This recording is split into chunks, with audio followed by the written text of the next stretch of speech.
Dr. Colleen Ashford was filling in for my regular OB, but she wasn't smiling. She was holding my file in one hand and the ultrasound wand in the other, and something about the way she was looking at the screen made my chest tighten. She hadn't said a word in almost 2 minutes, just kept scrolling through pages, comparing something. Her jaw was set in a way that made me think of a doctor delivering bad news in a movie. My hands started to shake before my brain even caught up. The gel was cold on my stomach. I asked her if something was wrong with the baby. My voice cracked on the word baby. She didn't answer right away. She just kept looking at the file, then at me, then back at the file. And then her hands started trembling. The paper shook, actually shook, like she was trying to hold something too heavy.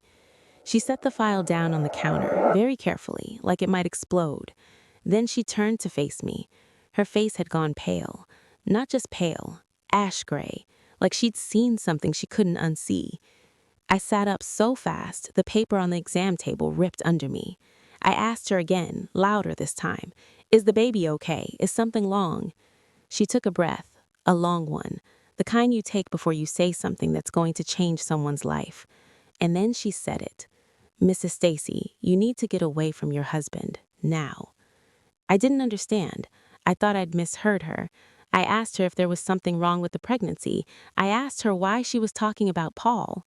She pulled a chair closer and sat down in front of me. Her voice was barely above a whisper. "The sample we used for your IVF procedure, it wasn't your husband's." I felt the room tilt. She continued, "Paul paid the clinic $30,000 to switch the samples. He used a donor, an anonymous donor. You were never inseminated with his genetic material." I couldn't speak. I couldn't breathe. I just sat there, the cold gel still wet on my stomach, trying to make the words make sense. She said she didn't know why he did it, but whatever he was planning, whatever this was, I needed to get out. I needed to protect myself and my baby. That was 4 months ago. Today, I know exactly why he did it. I know about the debt, the scheme, the lies stacked on lies like a house of cards in a hurricane. And in about 20 minutes, everyone at my baby shower will know too. But to understand how a man plots to destroy his own wife using her unborn child, you need to know how we met. It started at a place called Silver Horizon, and with a woman named Janet. My grandmother raised me. Janet Rice, 82 years old when she died, retired English teacher from Bridgeport, the kind of woman who ironed her pillowcases and believed that posture was a reflection of character. She had hands that smelled like lavender and Pond's cold cream, and she could quote Shakespeare from memory while making the best pot roast you've ever tasted. She was the only family I had left. My parents died when I was 7. Car accident on I-95 during a snowstorm, black ice. They were coming home from a weekend in Vermont. I was at home with Janet watching The Little Mermaid for the 100th time, and when the phone rang, I remember thinking it was them calling to say goodnight. It wasn't. Janet took me in that same week. She never remarried after my grandfather passed, never had other children. It was just the two of us in that little house in Fairfield with the creaky stairs and the garden full of hydrangeas that she talked to like they were old friends. She taught me everything. How to balance a checkbook, how to change a tire, how to walk into a room full of men in suits and not apologize for existing. By the time I was 28, I had founded my own company, Holloway Logistics, a software platform that optimizes supply chain management for mid-size retailers. I know that sounds boring. It is boring. But boring things that save companies money tend to make money. Our annual revenue hit $4.2 million last year. I have 11 employees and an office in Stamford with my name on the door. I'm not telling you this to brag. I'm telling you this because Paul thought he married a grieving woman too broken to think straight. He had no idea who he was dealing with. Janet got sick 2 years ago, pancreatic cancer, the kind that doesn't negotiate. By the time they found it, she had maybe 8 months. I moved her into Silver Horizon, the best long-term care facility in Connecticut.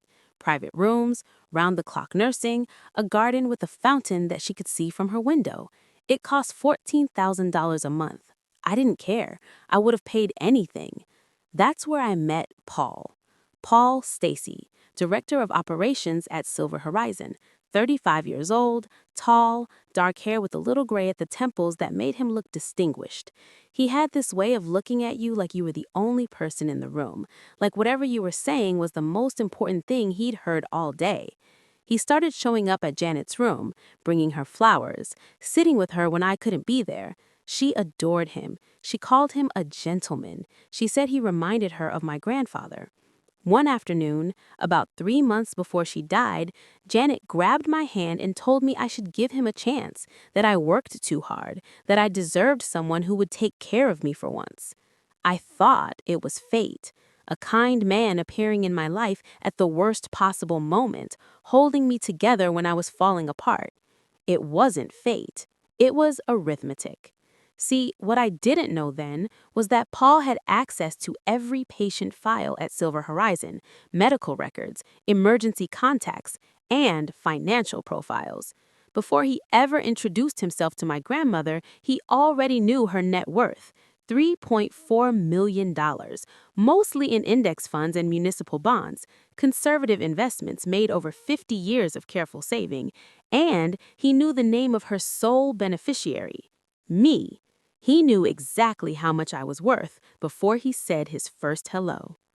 Boyd Kendrick is a private investigator I've used before, ex-FBI, specializes in corporate fraud. I hired him 3 years ago when a vendor tried to overbill us for shipping containers that didn't exist. He's thorough, paranoid, and he doesn't miss anything.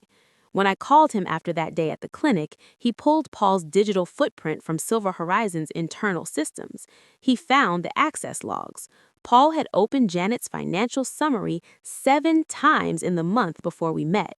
7 times. He also found emails, Paul to a buddy of his named Wade, talking about the widow in room 14, talking about the granddaughter who visits every day, talking about timing.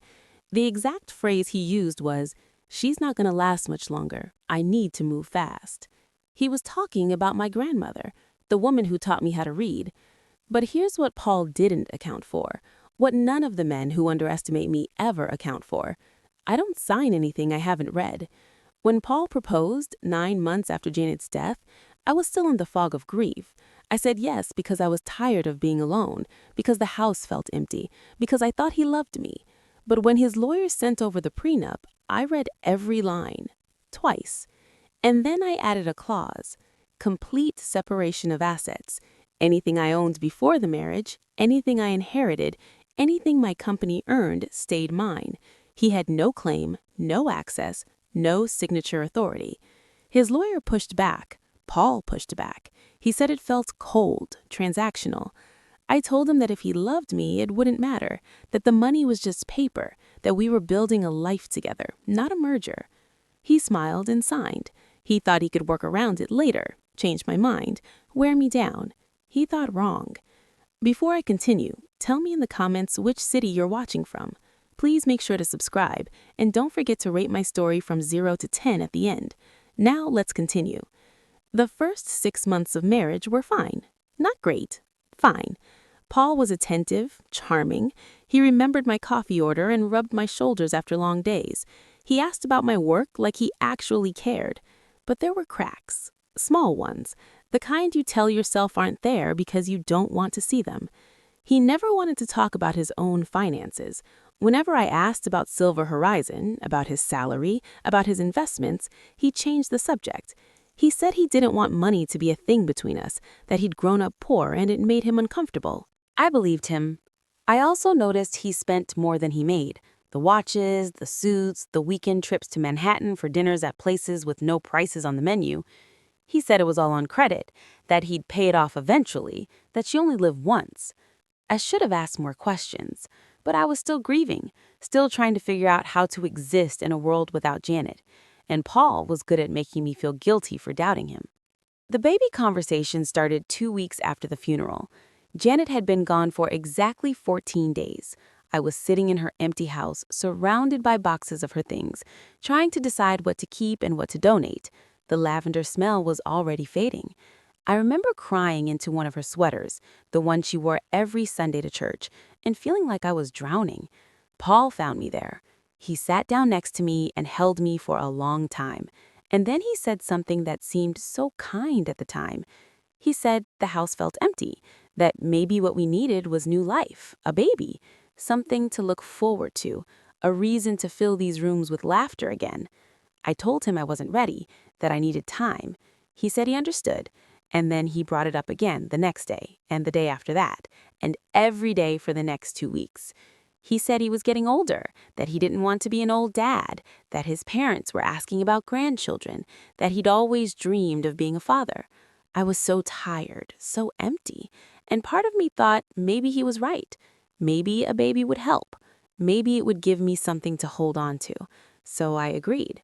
But Paul didn't want to try naturally. He pushed for IVF from the beginning. He said it was safer, more controlled, that at our ages we should give ourselves the best chance. He'd already talked to a clinic, a place called Horizon Fertility. His friend ran it. He could get us in fast. Looking back, every single word was calculated. The clinic, the friend, the speed, all of it was part of the plan. I didn't know it then, but the friend who ran that clinic owed Paul money, gambling debts. Paul had been covering for him for years, and now he was calling in the favor. $30,000. That's how much Paul paid to switch the samples. $30,000 to make sure the baby growing inside me would never share his DNA. But I'm getting ahead of myself. The IVF worked on the first try. Paul cried when we got the positive test. Real tears, or what looked like real tears. He spun me around in the kitchen and said he was the happiest man alive. 3 weeks later, the paperwork started. Paul came home with a folder, manila envelope, thick. He set it on the kitchen table with this look on his face, serious, concerned, like a doctor about to deliver difficult news. He said we needed to talk about the future, about protecting our child. The folder contained documents for something called the Stacy Family Trust, a legal structure designed to hold assets for our baby, college funds, medical expenses, a safety net. It sounded reasonable. It sounded like something a good father would do. But I read the fine print. The trust would be funded primarily by my inheritance, the $3.4 million Janet had left me. Paul and I would be named as co-trustees, but the document included a clause I almost missed. In the event of separation, divorce, or incapacitation of either trustee, the remaining trustee would assume full control of all assets. I read that sentence 3 times. Then I looked up at my husband, standing in our kitchen with his arms crossed, waiting for me to sign. I told him I needed more time, that it was a big decision, that I wanted my lawyer to review it. His face changed, just for a second, a flash of something cold, something impatient, and then the mask came back. He said, of course, whatever I needed. He just wanted to make sure our baby was protected. But from that moment on, something shifted between us. He started making comments, little digs disguised as concern. He said I was too paranoid, too controlling, that I didn't trust him, that I treated our marriage like a business transaction.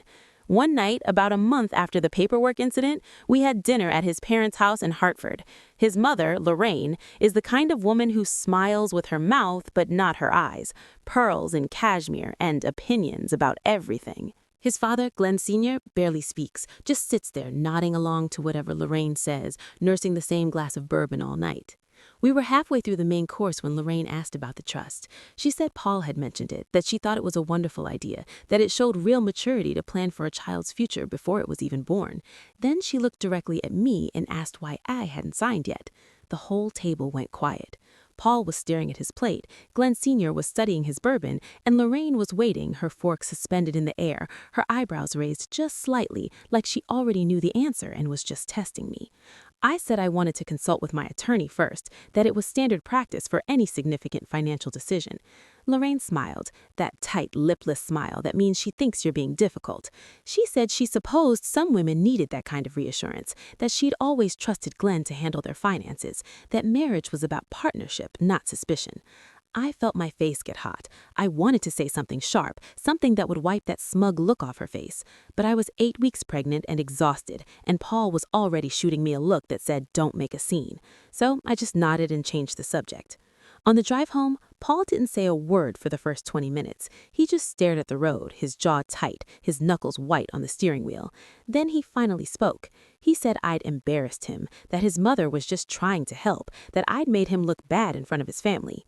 I told him I had a right to be careful with my own money. He laughed, this short, bitter sound, and then he said something I'll never forget. He said, "Your money, right, the money your dead grandmother left you, like you earned any of it." I didn't respond. I just turned and looked out the window at the dark Connecticut suburbs rolling past, and something inside me went very still. That was the first time I thought, he doesn't love me, he loves what I have.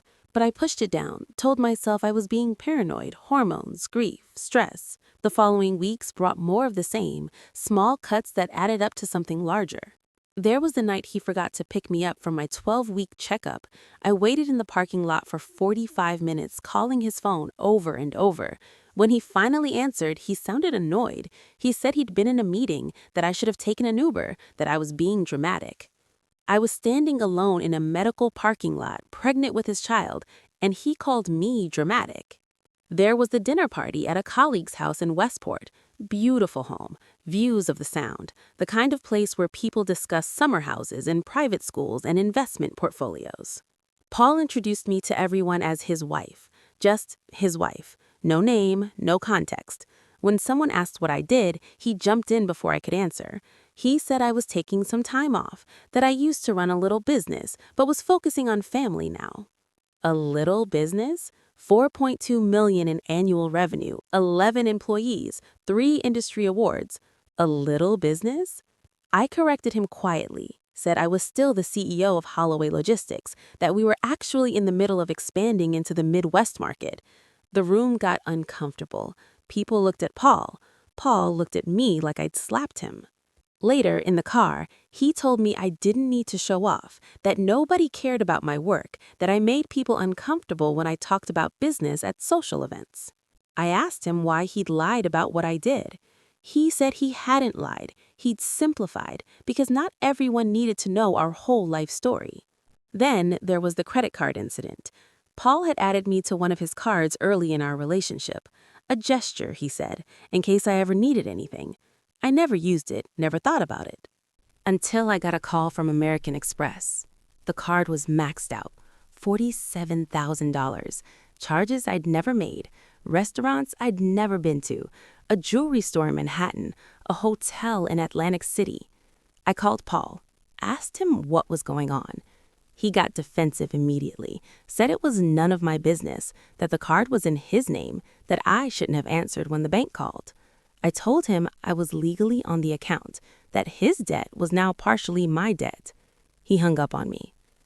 That night, he came home with flowers, apologized for overreacting, said he'd been stressed about work, that the charges were just some investments that hadn't panned out yet, that he'd pay it all off soon.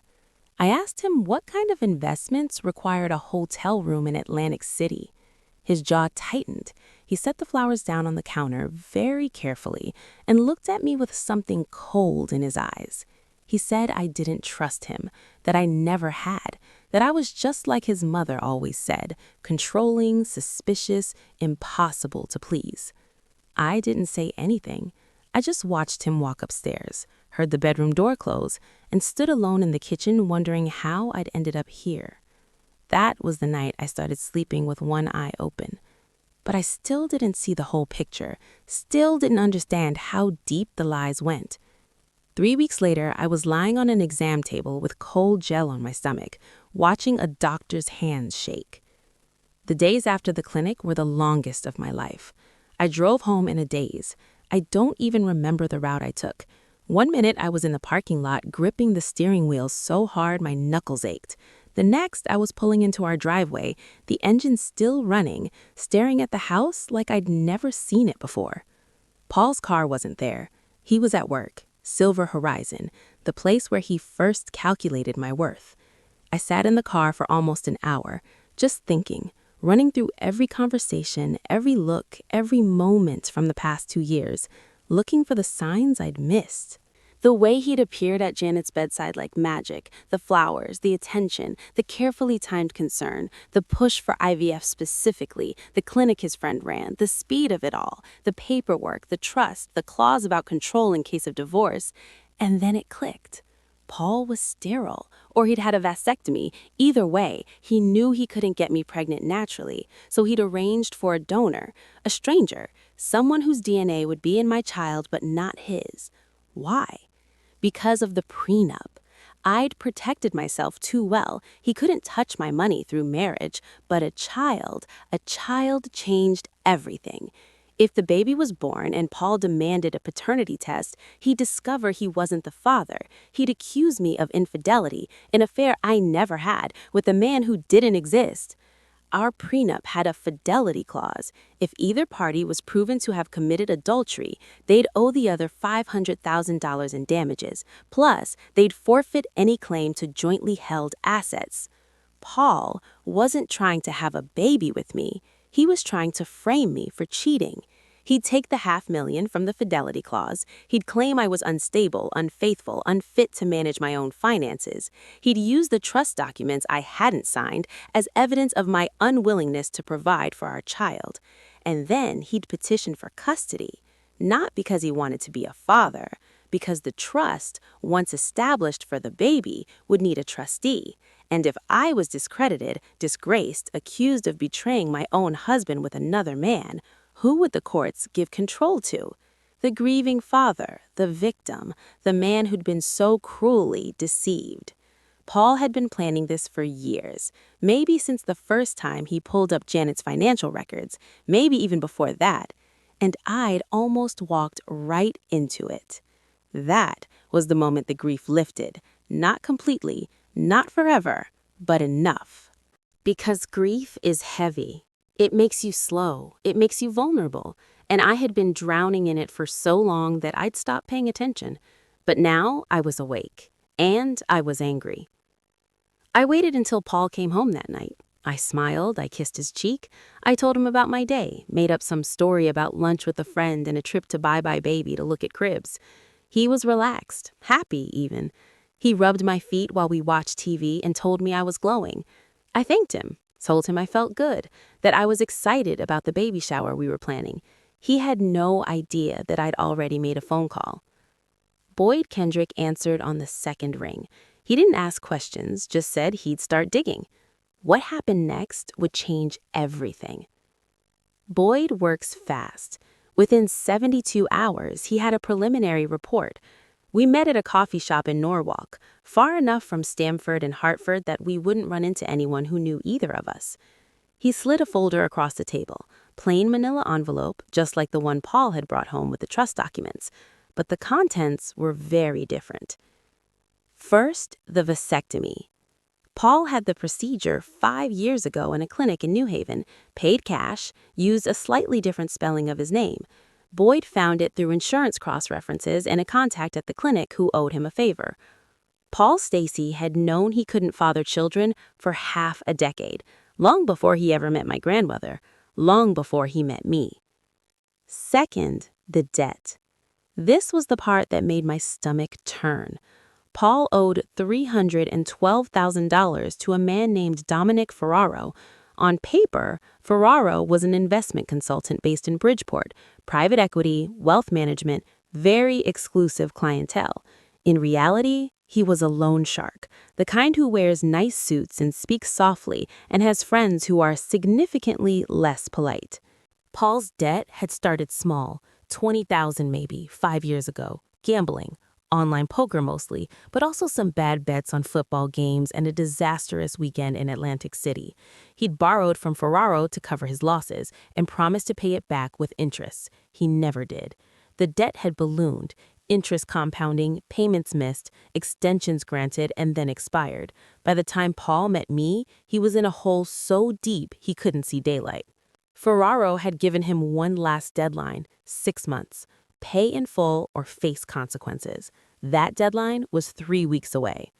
Third, the clinic. Silver Horizon wasn't just Paul's day job. It was his personal ATM. Boyd found a pattern going back at least 2 years. Patients would die, their belongings would be inventoried for next of kin, and some of those belongings would disappear before the family ever arrived. Jewelry mostly, watches, a few pieces of art, small enough to overlook, valuable enough to sell. Paul had a contact at an estate sale company in New Haven. He'd move the items through them, take a cut, and pocket the rest. Nothing huge, maybe 5 or 10,000 a month, enough to keep Ferraro at bay, enough to maintain the lifestyle, but not enough to pay off the principal. That's where I came in. Janet's $3.4 million wasn't just an opportunity for Paul, it was a lifeline, the only way out of a hole that was about to bury him. He needed that money, and he constructed an elaborate, years-long scheme to get it.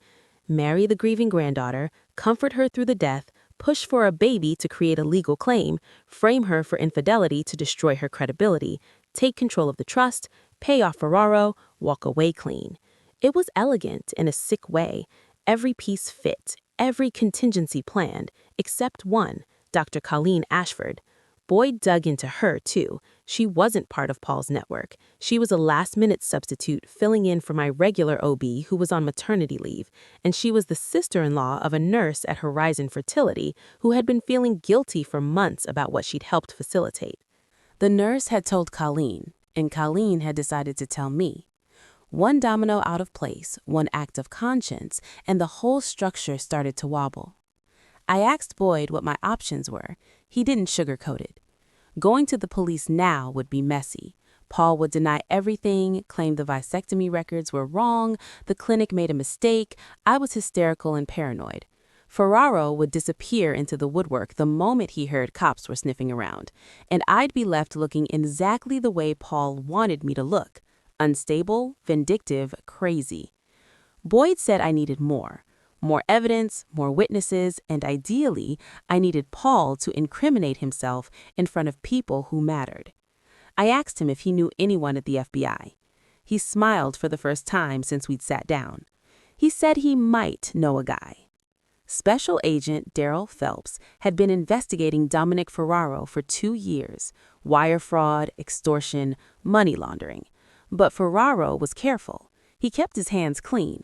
He used middlemen and shell companies and layers of deniability. What Phelps needed was someone on the inside, someone who owed Ferraro money, someone desperate enough to flip, someone like Paul. But there was a better option, a cleaner one. If Phelps could witness Ferraro discussing the debt, referencing the illegal loans, acknowledging the threats, in a setting where he felt comfortable and unguarded, that might be enough to build a case. I told Boyd I was planning a baby shower, 200 guests, the elite of Connecticut society, and I was fairly certain Paul had already invited Ferraro to prove he was about to get his money. Boyd relayed the information to Phelps. Phelps was interested, very interested. We set the date for October 15th. The baby shower would be held at Janet's house, the house I'd inherited, the house Paul thought would fund his escape. I had the receipts. Now I needed the audience. The next 3 months were a performance. I became the wife Paul wanted me to be, agreeable, trusting, just slightly dim. I stopped asking questions about the trust. I stopped pushing back when he made comments about my money. I smiled and nodded and let him think he'd won. It was harder than I expected. Every morning I'd wake up next to him and feel my skin crawl. Every time he touched my stomach and talked about our baby, I wanted to scream. Every time he called me sweetheart or honey or love, I had to remind myself that none of it was real. But I kept the mask on, because the alternative was worse. I even started playing a role at family dinners. When Lorraine made her little comments about how glad she was that I'd softened, I just smiled and agreed.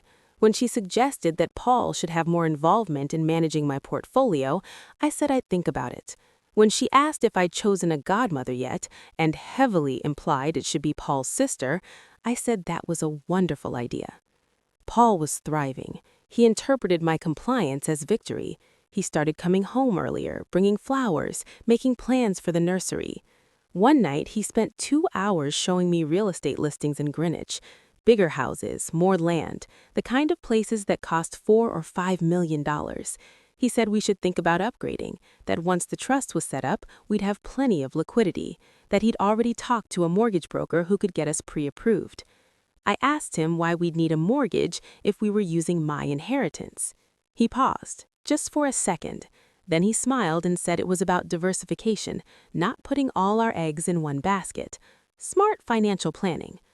I nodded and said that made sense. It didn't make sense. He was planning to leverage my money while keeping his debts hidden, but I couldn't let him know I knew. 2 weeks before the shower, I told Paul I'd made a decision. We were sitting at breakfast. He was reading something on his phone, probably checking football lines.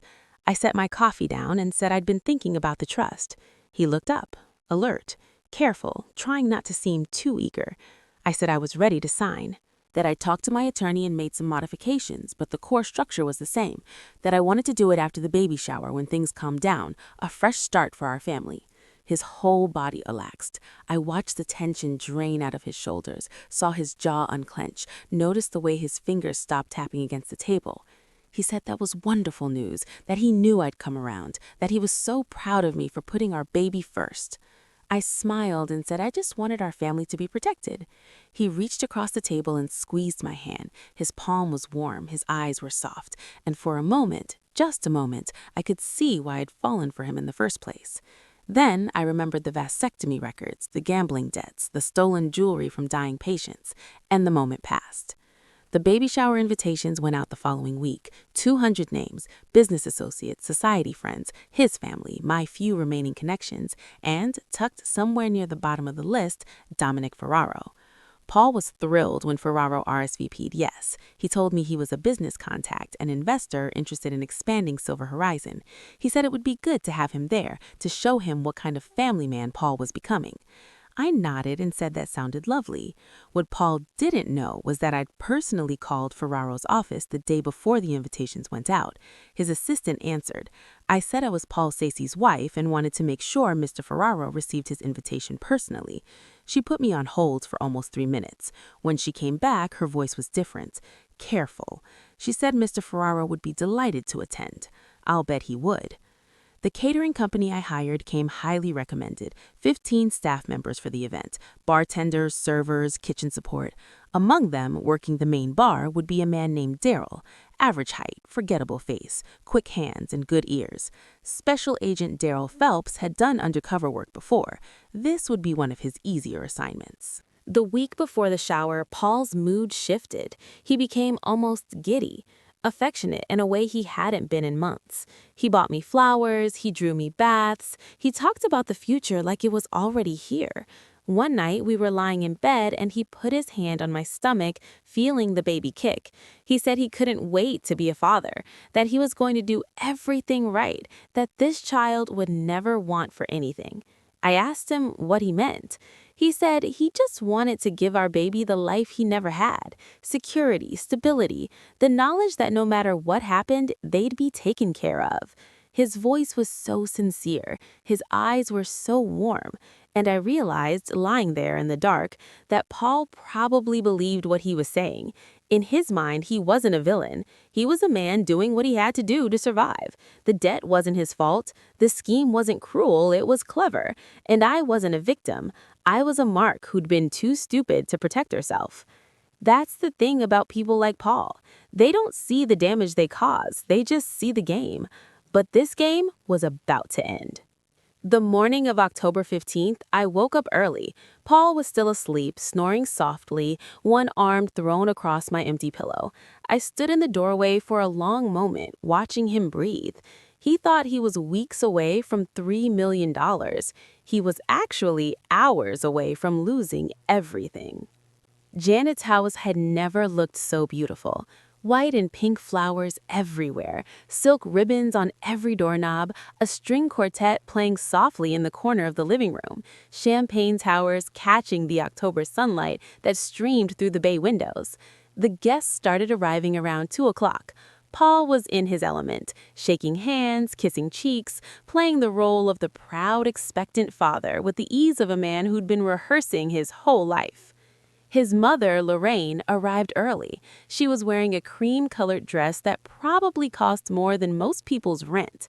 She kissed my cheek and told me I looked radiant. She said she was so happy things had worked out between us, that she always knew I'd come around. I smiled and thanked her for coming. Glenn Sr. trailed behind her, as always. He patted my shoulder awkwardly and mumbled congratulations before drifting toward the bar. By 3 o'clock, there were almost 180 people in the house. The noise was incredible. Laughter and gossip and the clink of glasses, the smell of canapes and expensive perfume. And there, standing near the back door with a glass of whiskey in his hand, was Dominic Ferraro. He was smaller than I expected, maybe 5'8". Silver hair, slicked back, expensive suit but not flashy. He looked like someone's accountant, someone's grandfather. I watched Paul make his way over to him. They shook hands. Paul leaned in close, said something that made Ferraro nod. They both glanced in my direction. Paul smiled and raised his glass. He was showing me off, his golden goose, the woman who was about to make all his problems disappear. At 4 o'clock, the caterer approached me and said everything was ready whenever I wanted to begin. I nodded and took a deep breath. It was time. I made my way to the front of the living room where a small platform had been set up for toasts. The string quartet stopped playing. The murmur of conversation faded. I picked up the microphone and waited for silence. "Thank you all for being here," I said, "for coming to celebrate this new chapter with us. It means more than you know."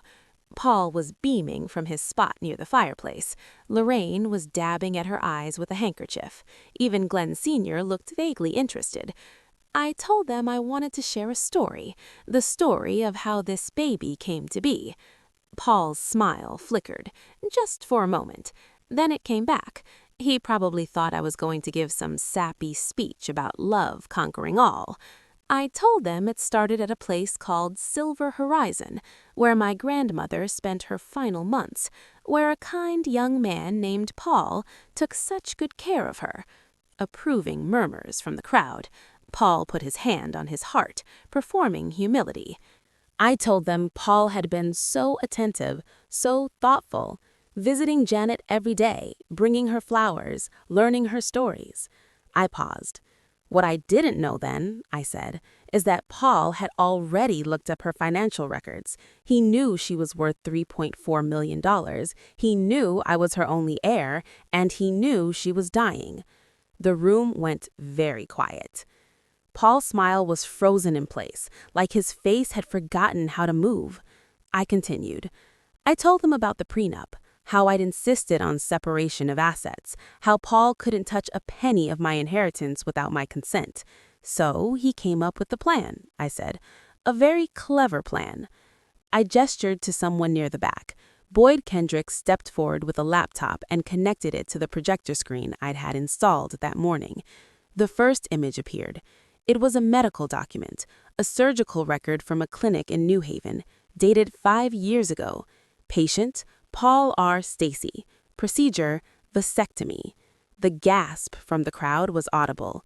"My husband has been sterile for 5 years, I said.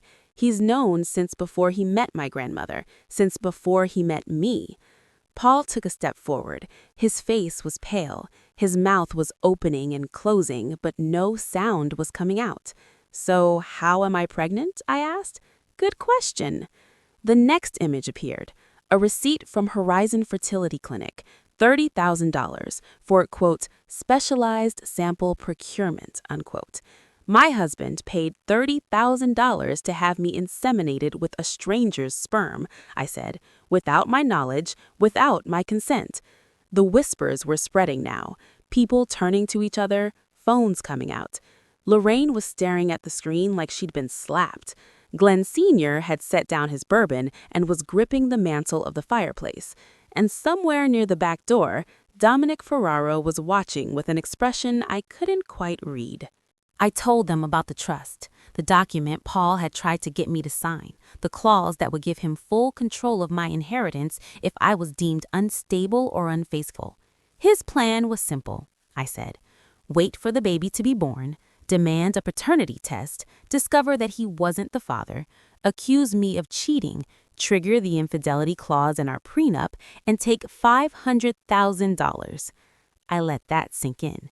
Then, take control of the family trust I'd funded with my grandmother's money, use my inheritance to pay off his debts, and walk away clean. Paul found his voice. "That's insane," he said. "She's lost her mind. Someone call a doctor. She's clearly having some kind of breakdown." A few people shifted uncomfortably, but no one moved. I smiled at him, the kind of smile Janet used to give me when I was about to learn a hard lesson. "Speaking of debts," I said. The next image appeared. Bank records, wire transfers, a spreadsheet showing loan amounts, interest rates, payment schedules. $312,000, I said. "That's how much my husband owes Dominic Ferraro." The room turned almost in unison to look at Ferraro. He was no longer holding his drink. His jaw was tight. His eyes were locked on Paul. Paul started backing toward the door. "This is all lies," he said. "She's crazy. Dominic, tell them. Tell them this is all made up." Ferraro didn't move, didn't speak, just stared. I told them about Silver Horizon, about the missing jewelry, the watches that disappeared, the estate sale contact in New Haven. I showed them the invoices Boyd had uncovered, the emails, the timestamps. "My husband has been stealing from dying patients for years," I said, "including, I believe, from my own grandmother." That broke something in the room. People weren't whispering anymore. They were talking. Some were shouting. Someone near the back was already on the phone, probably calling the police. The silence that followed was deafening. You could hear the ice settling in people's glasses. You could hear someone's phone buzzing in their pocket. You could hear the wind outside, rattling the windows of Janet's old house. Paul's face had gone through several colors in the past 10 minutes. Red, white, gray. Now it was something closer to green. He opened his mouth to speak, closed it, opened it again. That's when Lorraine stood up. Her whole body was shaking. Her careful composure, the one she'd cultivated over decades of garden parties and charity galas and Sunday brunches, was crumbling in real time. She looked at her son, really looked at him, and something in her face shifted, some last thread of denial snapping. "Paul," she said, her voice was barely above a whisper, "tell me this isn't true. Tell me she's lying." Paul didn't answer. He was staring at Ferraro, at the man he owed over $300,000, at the man who had just watched his investment evaporate in front of 200 witnesses. Ferraro hadn't moved. His face was perfectly still, but his eyes were the coldest thing I'd ever seen. "Mom," Paul started. He took a step toward Lorraine. His hands were up, palms out, the universal gesture of "please believe me. You have to understand, she's twisting everything. This is all a misunderstanding." "A misunderstanding?" The voice came from near the back of the room. An older woman I recognized as a board member from the Connecticut Hospital Association. She was holding up her phone. "I just Googled Silver Horizon complaints. There are 7 families who filed reports about missing valuables in the last 2 years. 7. The murmur in the crowd grew louder. People were looking at their phones now, searching, finding. Someone near the Champagne Tower said, "The Hartford Courant did a story on it last year. They couldn't prove anything, but they mentioned the director of operations by name. Paul Stacy," someone else confirmed. "It's right here." Paul was backing toward the door now. His charm was gone. His confidence was gone. All that was left was a man watching his carefully constructed life collapse like a house of cards in a hurricane. He pointed at me. His finger was shaking. "This is a setup. She planned all of this. She's been trying to destroy me from the beginning. She's the one who's sick. She's the one who needs help." I just looked at him. I didn't need to. Because everyone in that room had seen the documents. Everyone had heard the truth, and everyone was already making up their minds. Paul made a break for the front door. He got 3 steps before the bartender intercepted him. Except the bartender wasn't a bartender. Special Agent Daryl Phelps had his badge out before Paul could even process what was happening. 2 more agents appeared from the kitchen. They'd been posing as catering staff all afternoon. "Paul Stacy," Phelps said, his voice cutting through the chaos, "you're under arrest for wire fraud, medical fraud, and theft. You have the right to remain silent." Paul was screaming now, saying it was a setup, that I'd planned all of this, that his lawyers would destroy me. Lorraine had collapsed into a chair. She was crying. Glenn Sr. hadn't moved from the fireplace, but his face had gone the color of old paper. And Dominic Ferrara was trying to slip out the back door when 2 more agents stepped into their path. The FBI had been building a case against him for 2 years. Tonight, they got everything they needed. Phelps had been wearing a wire. Every word Ferraro had said to Paul, every reference to the debt, every implied threat, all of it recorded. Ferraro didn't fight. He just smiled very slightly and held out his wrists, like he'd known this day was coming eventually. Paul was still screaming as they led him out the front door.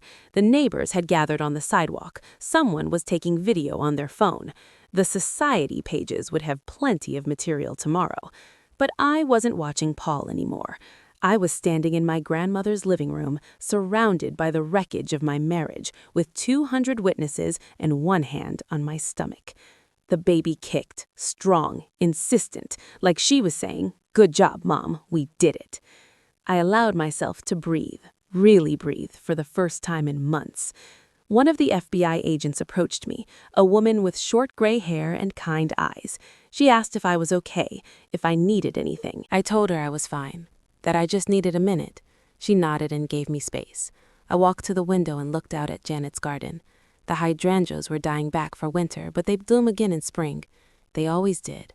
My grandmother used to say that the measure of a person wasn't how they acted when things were easy, it was how they acted when things were hard, when the people they trusted turned out to be wolves in sheep's clothing. She would have been proud of me today. I could almost hear her voice, that calm, steady voice that had guided me through every hard thing in my life. Well done, sweetheart. Well done. Paul's trial lasted 3 weeks. The evidence was overwhelming. The vasectomy records, the clinic payments, the Silver Horizon thefts. Boyd's investigation had uncovered 17 separate incidents of property going missing from deceased patients. The families came forward one by one to testify about watches and rings and brooches that had vanished before they could claim them. Paul's defense tried everything. They said I'd fabricated evidence. They said Boyd had planted documents. They said the FBI had entrapped their client. The jury didn't buy any of it. Guilty on 12 counts: wire fraud, medical fraud, grand larceny, conspiracy. The judge sentenced him to 14 years. He'd be eligible for parole in 8, assuming good behavior. But prison wasn't Paul's only problem. Dominic Ferraro's organization had a long memory.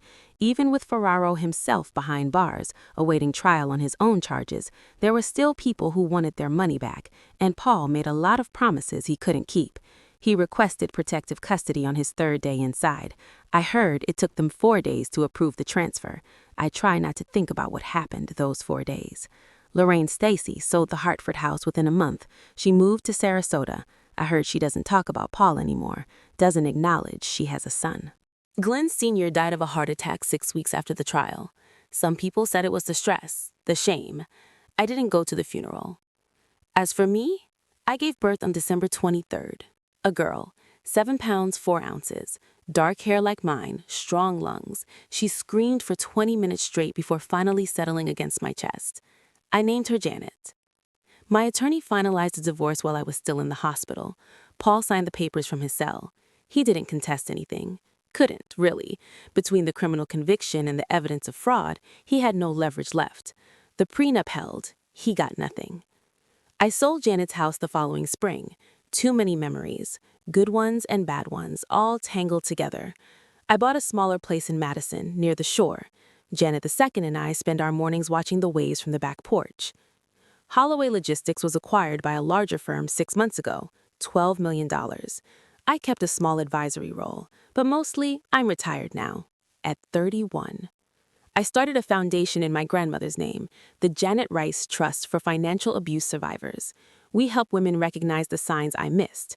We fund legal aid for people trapped in relationships with predators. We teach people to protect themselves. Because here's the thing I learned. Paul thought he could use my grief against me. He thought a broken woman couldn't fight back. He thought he calculated every variable, accounted for every possibility, controlled every piece on the board. But he forgot one thing. Grief doesn't make you weak. It just makes you quiet. And quiet women are the most dangerous kind. If you enjoyed this story, please subscribe to Brenda's Receipts and leave a comment with your rating from 0 to 10. New stories every week.